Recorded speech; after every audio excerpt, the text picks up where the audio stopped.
Hello বন্ধুরা, good morning, শুভ সকাল। এখন বেলা বাজে 11টা আর আমি ব্লগটা এখন থেকেই শুরু করছি, এখান থেকেই শুরু করছি।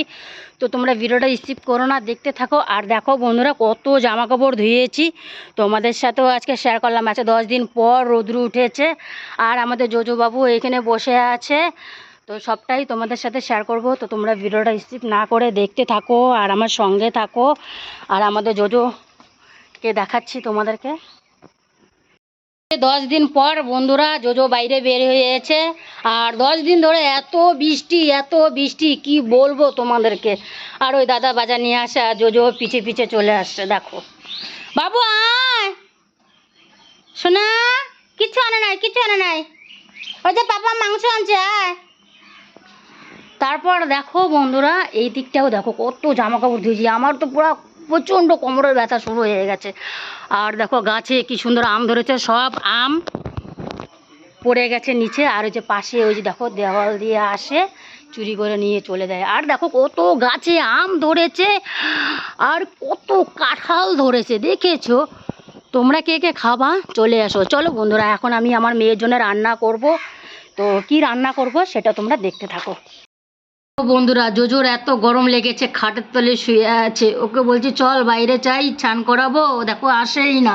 আসো আসো বাবা, আসো আসো আসো আসো। তারপরে দেখো বন্ধুরা, কি রান্না করেছি মেয়ের জন্যে। মেয়ে মুড়িঘণ্ট বানিয়েছি। আর এদিকে হলো মাছের ডিম দিয়ে বেগুন বানিয়েছি। আর এই যে রান্না করেছি, দেখো আর একটা জিনিস দেখাচ্ছি, এখানে দেখতে পারবে না, ভালো করে দেখাচ্ছি। হ্যালো বন্ধুরা, তোমাদের সাথে একটা জিনিস শেয়ার করি। খানকুনি পাতা কে কে বাটা খেয়েছো কমেন্ট বক্সে অবশ্যই জানিও। আর আজকে 1 সপ্তাহ পর বাড়িতে রান্না করতেছি, কারণ কি দোকানেই রান্না টান্না করেছি, খাওয়া দাওয়া করেছি, সময় পাই না। এটা রবিবারে আমি এনেছিলাম খানকুনি পাতাটা, কালো জিরা আর রসুন দিয়ে বাটা করতে হয়, দারুণ লাগে, হ্যাপি লাগে।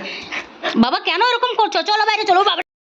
বন্ধুরা, আমাদের ভিডিওটা তোমাদের কেমন লাগলো? আশা করি ভালো লেগেছে। আর যদি ভালো লাগে একটা লাইক, একটা কমেন্ট, একটা শেয়ার করে দিও বন্ধুরা। আর আমাদের পাশে থাকো। আর জোজো দেখো আমার নাইটি পরেও হাঁটু হাঁটু করতেছে। দেখো দেখো বাবা, এইদিকে আসো, এইদিকে আসো, শোনো বাবা। এখন ওর দিদি আসার সময় হয়ে গেছে, তো ওর দিদি আসবে এখন। রোজ দিন এই জায়গাটায় বসে থাকবে, কে আসলো কে না আসলো সব দেখবে। যতক্ষণ ওর দিদি না আসবে ততক্ষণ ও বসেই থাকবে। দেখো অবস্থা ছেলের আমার। যাই হোক বন্ধুরা, ভিডিওটা এখানটাই শেষ করবো, বেশি বড় করব না। আর ভিডিওটা কেমন লাগলো কমেন্ট অবশ্যই জানিও। এখন আমি দোকান যাব। তো বাই বাই বন্ধুরা, টাটা। নেক্সট কোনো ভিডিওর সাথে আবার দেখাবে, ততক্ষণ বাই বাই, টাটা।